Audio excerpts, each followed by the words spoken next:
नमस्कार दोस्तों, आपका स्वागत है हमारी इस नई वीडियो में। जैसा कि आपने थंबनेल में देख लिया होगा कि ये वीडियो जो आपका है वो ये हमने दिया है एनडीए नेवी एयरफोर्स के जो अग्निवीर वाले जो एग्ज़ाम्स होने वाले हैं और होते रहते हैं उनके रिवीजन के लिए। जो मैथमेटिक्स का ये पहला टॉपिक तो हमने करा दिया है सेट वाला जो समुच्चय वाला है। दूसरा आता है जो रिलेशन एंड फंक्शन वाला, उससे रिलेटेड ये वाला वीडियो है। तो यहाँ पर सबसे पहले बात कर लेते हैं ऑर्डर्ड पेयर की कि ऑर्डर्ड पेयर क्या होता है। तो जो ऑर्डर्ड पेयर होता है वो क्या है, इसको इंग्लिश में बोलते हैं क्रमित युग्म। क्या बोलते हैं? क्रमित युग्म। एक्चुअली होता क्या है, ये पेयर होता है एक्स कॉमा वाई का। जहाँ पर ये एक्स जो होता है वो पहले वाले सेट का एलिमेंट होता है और ये वाई होता है वो दूसरे वाले सेट का एलिमेंट होता है। तो ऑर्डर पेयर आप ऐसे मान सकते हैं कि एक्स कॉमा वाई जो निर्देशांक होते हैं, जो कोऑर्डिनेट्स होते हैं, उन्हीं से संबंधित है। फिर आता है आपका इक्वलिटी ऑफ ऑर्डर पेयर्स। अगर आप ये कहते हैं कि ये वाला ऑर्डर पेयर और ये वाला ऑर्डर पेयर अगर बराबर है तो ये केवल और केवल तभी बराबर हो सकते हैं ये वाले जब A1 बराबर तो हो जाए A2 के और B1 बराबर हो जाए B2 के। उसी कंडीशन में ये क्या है, इक्वलिटी हो सकती है इन ऑर्डर पेयर्स की। उसके बाद आता है आपका कार्टेशियन प्रोडक्ट ऑफ सेट्स। जैसे दो सेट दिए गए हैं आपको जो नॉन एम्प्टी हैं। क्या है? नॉन एम्प्टी हैं। नॉन एम्प्टी का मतलब हो गया उनमें कोई ना कोई एलिमेंट होना चाहिए। ए और बी हैं। अगर उनका ऑर्डर्ड पेयर हम इस तरीके से निकाल लें सच दैट के प्रत्येक जो ए है वो सेट ए का एलिमेंट हो और प्रत्येक जो बी है every B belongs to in set B, तो इसको कहते हैं कार्टेशियन प्रोडक्ट। इसका जो रिप्रेजेंटेशन है वो कुछ इस तरीके से किया जाता है। यहाँ पर ये लिखा हुआ है ए क्रॉस बी। ये जो सेट है वो कैसा होता है कि ए और बी होगा, इसमें जो ए होगा वो पहले वाले सेट का होगा और जो बी वाला वो एलिमेंट होगा वो दूसरे वाले सेट का होगा। इस तरीके से ये कार्टेशियन प्रोडक्ट को रिप्रेजेंट किया जाता है। अगर एग्जांपल के लिए अगर हम बताना चाहें आपको तो आप ऐसे कर सकते हैं, जैसे कोई सेट है ए जिसमें 1,2 एलिमेंट हैं, कोई सेट बी है जिसमें एलिमेंट हैं 2,3। तो अगर बात करें ए क्रॉस बी की तो इसको कैसे लिखेंगे, पहला एलिमेंट पहले सेट का, दूसरा एलिमेंट दूसरे सेट का, तो 1,2। फिर ऐसे लिख सकते हैं 1,3, फिर 2,2, फिर 2,3। ये क्या होता है, कार्टेशियन प्रोडक्ट होता है। यहाँ पर देखिए हर एक जो ए दिया है ये वाला, ये जो पहला एलिमेंट है वो आपका समुच्चय ए से लिया गया है, पहला से जी अब और ये दूसरे वाले जो एलिमेंट हैं वो क्या हैं, दूसरे वाले से लिए गए। ये देखो ये वाले कहाँ से लिए हैं, दूसरे वाले सेट से लिए हैं। तो इसे कहते हैं कार्टेशियन प्रोडक्ट। फिर आता है ट्रिपल ऑर्डर्ड ट्रिपलेट।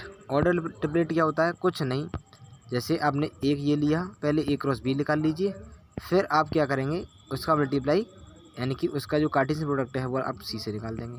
तो इसका डेफिनेशन ये हो जाता है, यानी कि यहाँ पर क्या है 3-3 के पेयर चलेंगे, इसीलिए इसका नाम है ट्रिपलेट।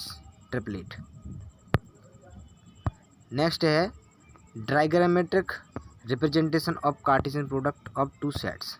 देखिए ये क्या है, जैसे मान लो कोई सेट है ए और कोई सेट है बी।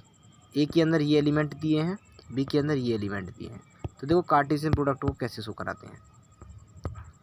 यहाँ देखिए जो पहला है उसका इस पहले से कनेक्शन दिखा दीजिए, अब इस पहले का इस दूसरे से भी, अब इस दूसरे का पहले से, फिर दूसरे का इस दूसरे से भी, इसका भी पहले से और इसका भी पहले से। तो अगर इसको हम रोस्टर मेथड में लिखना चाहें तो इस तरीके से लिखा जाएगा 1,F और 1,G, फिर 2,F और 2,G और अगेन 3,F और 3,G। ये क्या हो गया, इसका कार्टेशियन रिप्रेजेंटेशन हो गया। और ये क्या है आपका, ये वाला जो ये लिखा हुआ है इसको बोलते हैं डायग्रामेट्रिक रिप्रेजेंटेशन ऑफ कार्टेशियन प्रोडक्ट। तो बस यही इसका डेफिनेशन है। नेक्स्ट है आपका जी प्रॉपर्टीज़ हैं, क्या है प्रॉपर्टीज ऑफ कार्टेशियन प्रोडक्ट। इससे संबंधित कुछ प्रॉपर्टीज़ हैं। वो क्या है कि number of A cross B, यानी कि ए क्रॉस बी जो निकलेगा उसमें कितने एलिमेंट्स होंगे, ये डिपेंड करता है number of A and number of B elements पर। जैसे मान लो समुच्चय ए है, इसमें क्या है 2 एलिमेंट हैं, और समुच्चय बी में कितने हैं, मान लो 4 हैं। तो ए क्रॉस बी में जो नंबर ऑफ़ एलिमेंट्स होंगे वो होंगे 2 × 4 मीन्स 8 होंगे। ऑप्शन नंबर जो आपका ये जो आपका आंसर हो जाएगा वो क्या हो जाएगा, इसके लिए 8 हो जाएगा। अगर ये क्या है नंबर ऑफ़ एलिमेंट ए ये है और number of element in B ये है, तो इन दोनों का मल्टीप्लाई करने पर आपको क्या मिलेगा, number of element in Cartesian product of A and B. Same इसी तरीके से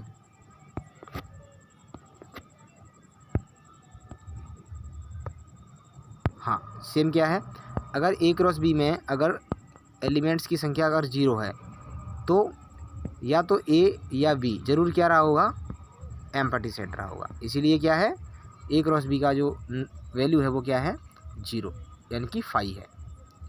और जैसा कि हमने आपको बताया था यूनियन और इंटरसेक्शन की प्रॉपर्टीज़ के बारे में, सेम यहाँ पर भी वही अप्लाई होती रहती हैं। तो आप इनको लिख सकते हैं या स्क्रीनशॉट ले लीजिए और आप इनके नोट्स बना के आराम से इनको वेरीफाई कर सकते हैं ये सभी।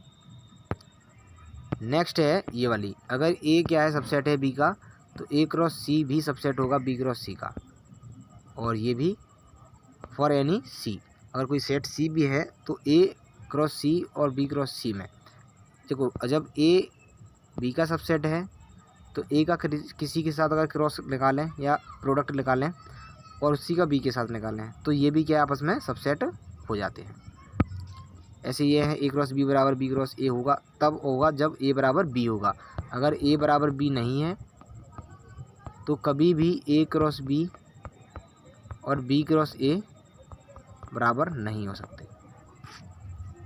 इसी तरीके से ये वाली प्रॉपर्टीज आपको दी गई हैं जो कि एग्जाम में अक्सर पूछ ली जाती हैं। अगर ए और बी में से कोई एक इनफाइनाइट सेट है तो ए क्रॉस बी भी क्या होगा, इनफाइनाइट सेट होगा। अगर इनमें से मान लो कोई एक सेट क्या है इनफाइनाइट है तो इनका जो प्रोडक्ट होगा वो भी क्या होगा, इनफाइनाइट होगा।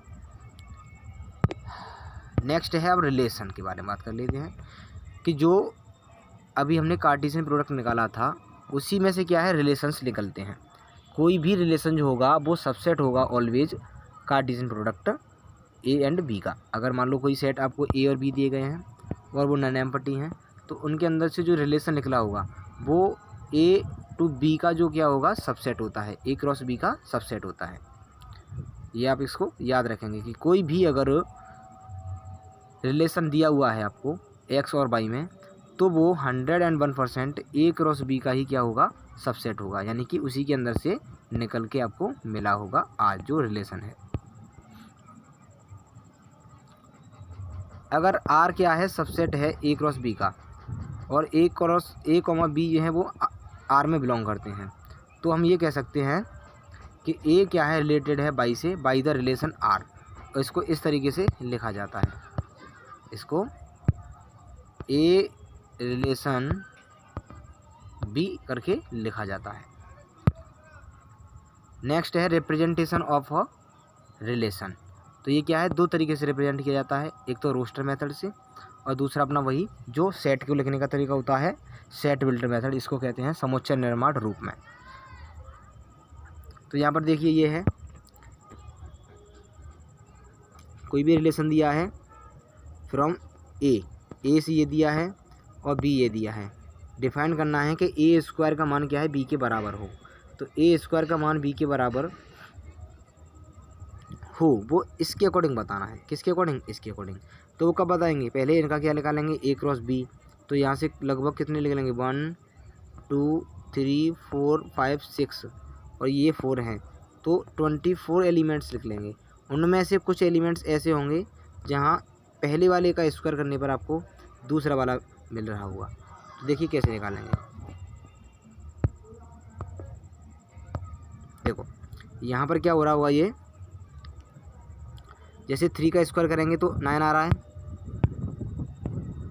और ये 3 क्या है, ए का एलिमेंट भी है और ये 9 क्या है, बी का एलिमेंट है। ऐसे ही यहाँ पर देखो -2 का स्क्वायर करेंगे तो 4 आ रहा है, जहाँ पर 4 क्या है, बी का एलिमेंट है और -2 ए का एलिमेंट है। ऐसे ही -1 का स्क्वायर करने पर क्या आ रहा है, 1 आ रहा है। जो ये 1 है वो बी का एलिमेंट है और -1 इस ए का एलिमेंट है। इसी तरीके से ये और इसी तरीके से ये। तो जो रोस्टर मेथड होगा रिलेशन का, उसको आप कैसे लिखेंगे, इस तरीके से लिखेंगे। -1, जो कि ये वाला लिखा हुआ है, -1, यहाँ से मिल गया, और -2, 4 वो देखो यहाँ से मिल गया। 1, हाँ बिल्कुल 1, का क्या करेंगे, 1 का स्क्वायर करेंगे तब भी 1 मिलेगा। और -2 और +2, -3 और +3 ये दोनों ही एलिमेंट्स मिल जाते हैं। तो ये आपका क्या है, रोस्टर मेथड है रिलेशन को लिखने का, किसी भी रिलेशन को लिखने का। दूसरा आता है set builder method. Set builder method में क्या होता है, एक्स इज दैट एक्स करके लिखते हैं इस तरीके से। ये इसकी डेफिनेशन हो गई ये वाली, ठीक है। तो ये क्या है, देखो ये लिखा हुआ है, अगर कोई रिलेशन ये है ए टू सेट बी, इस वाले सेट के लिए, तो इसको क्या है सेट बिल्डर मेथड में देखो कैसे लिखा जाएगा कि जो बी है वो बिलोंग करता है बी में और ए बिलोंग करता है ए में। तो बी का जो वैल्यू है वो 1/a है। देखो ये जस्ट अपोजिट है या नहीं है। तो ये वाला जो मेथड लिखा हुआ है ये रोस्टर मेथड लिखा हुआ है। कौन सा है, ये रोस्टर मेथड है। और ये वाला मेथड कौन सा है, सेट बिल्डर मेथड, जिसको कहते हैं समुच्चय निर्माण रूप में। अब बात आती है domain, codomain and range of a relation. किसी भी रिलेशन की domain, codomain and range. Domain को कहते हैं प्रांत, डोमेन को क्या कहते हैं, प्रांत। इसको कहते हैं सहप्रांत हिंदी मीडियम के लिए, और इसको कहते हैं परिसर। अब देखो किसी भी रिलेशन में अगर हम बात करें कि प्रांत सहप्रांत के बारे में, तो देखिए जो x का जो मान होता है उसको कहते हैं डोमेन, जो y का मान होता है उसको कहते हैं रेंज। क्या कहते हैं, रेंज। हिंदी में अगर बताना चाहें तो ये क्या है, प्रांत है, ये क्या है, परिसर है। अब बात आती है आपकी डोमेन, कोडोमेन की। कोडोमेन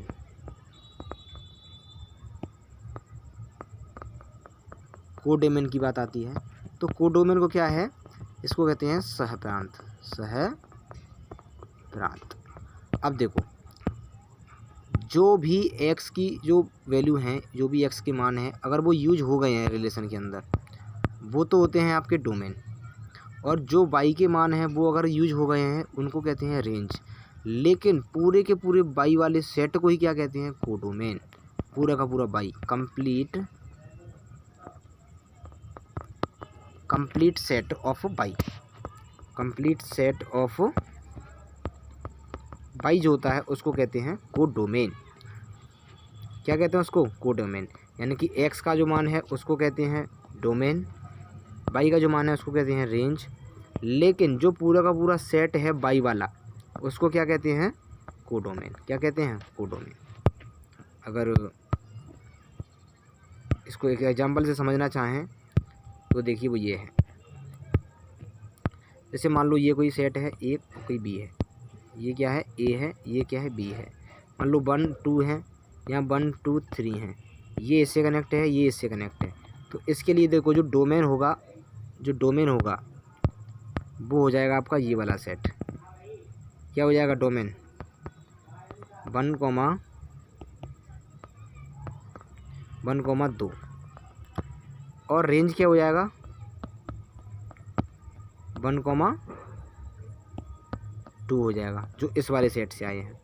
अब अगर मैं कोडोमेन की बात करता हूँ, कोडोमेन, तो वो पूरा का पूरा ये वाला सेट हो जाता है 1,2, 3 ये वाला। तो ये क्या हो गया आपका कोडोमेन, ये हो गया आपका रेंज, ये हो गया आपका डोमेन। अब बात आती है टाइप्स ऑफ रिलेशंस की। टाइप्स ऑफ रिलेशंस, क्योंकि हमने टाइप्स पढ़ लिया, हमने रिलेशन पढ़ लिया। रिलेशन क्या होता है, रिलेशन क्या होता है, सबसेट होता है किसका, Cartesian product A cross B का। कभी कभी A बराबर B भी दे दिया जाता है, तो यहाँ पर A क्रॉस A ही आ जाता है। तो ये तो होता है रिलेशन। अब रिलेशन कितने टाइप्स के हो सकते हैं वो यहाँ पर बताए गए हैं।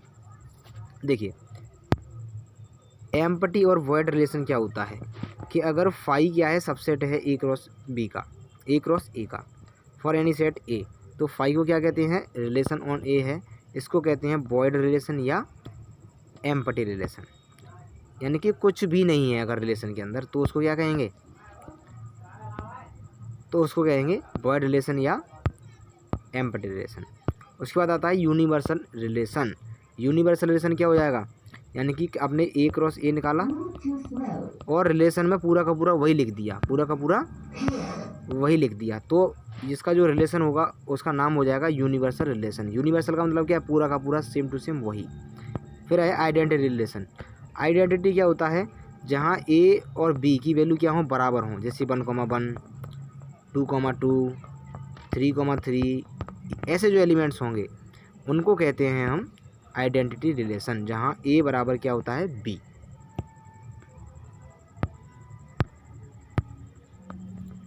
ऐसे ही जो नेक्स्ट है वो है रिफ्लेक्सिव रिलेशन।